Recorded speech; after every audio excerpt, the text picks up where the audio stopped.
2 minuti con italiano semplicemente. Ciao amici, buongiorno. Gianni mi ha dato il suo beneplacito per una spiegazione della parola capatina, che fa parte della locuzione fare una capatina. Infatti, bell'idea la tua. Vai avanti pure con la spiegazione, Ulrike. Avete mai fatto una capatina da qualche parte? Certamente avrete fatta già tante volte. Ma cos'è una capatina? Vi faccio un esempio. Oggi penso di staccare presto dal lavoro per fare una capatina dal mio amico Pino. È da molto tempo che non si fa vivo. So però che ha sempre molto da fare, perciò vado a trovarlo così, al volo diciamo, al massimo per una mezz'oretta. Quindi fare una capatina vuol dire che vado in un luogo, nell'esempio a casa di Pino, ma solo per un breve lasso di tempo, solo per vedere come vanno le cose, per poi spostarmi altrove.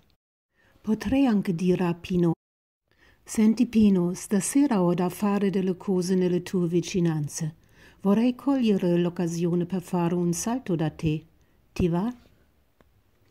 Qui, nello stesso contesto, ho usato l'espressione fare un salto.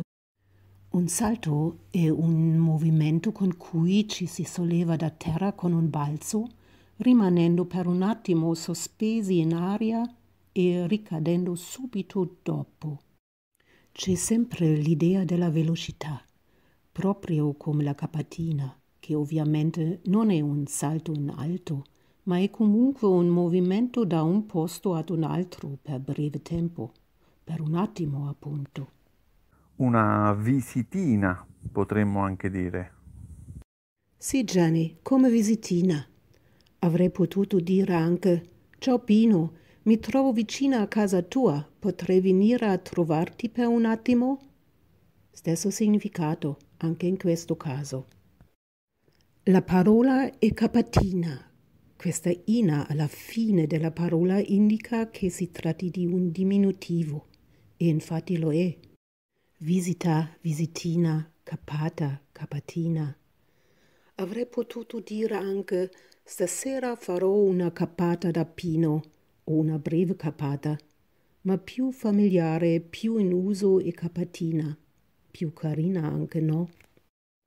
Ora chiudo, amici.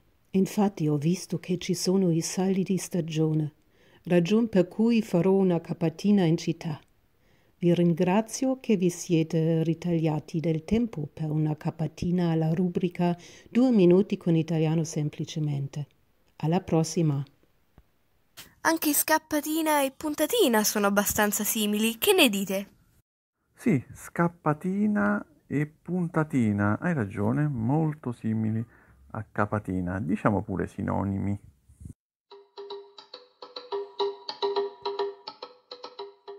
Riguardo alle frasi di ripasso, vedo che anche tu,